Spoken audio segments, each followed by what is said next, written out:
Mon parcours professionnel chez Dassault Aviation, ça a été après une année de service militaire, d'être chef de projet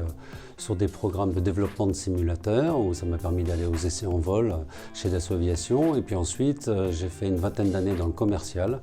où j'ai été amené à vendre des prestations de développement aussi de série sur l'ensemble des avions, dont le Rafale. Et puis, depuis 2015, je suis le directeur général du soutien des avions militaires qui sont en service.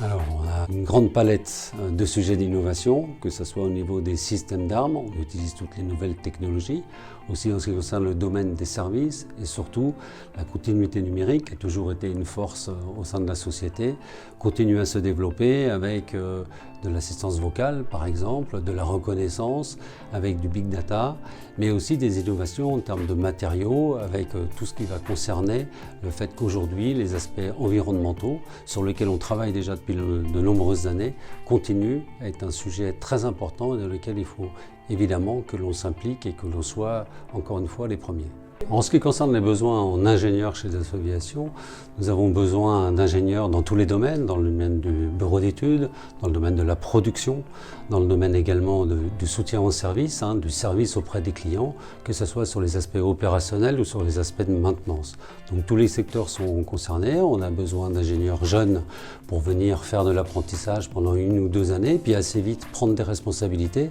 avec des postes de chef de projet ou de responsable d'un système avion, que ce soit un système d'attaque ou que ce soit un système avion de type hydraulique. On a besoin d'experts aussi et ils interviennent non seulement au sein du bureau d'études mais en contact direct de nos avions, que ce soit nos avions civils ou militaires. La première qualité d'un ingénieur STK, c'est d'être pragmatique, la volonté de vouloir trouver les solutions, apporter des idées nouvelles à l'ensemble de la société et donc aux clients finaux. C'est ça, je pense, qui les caractérise le plus.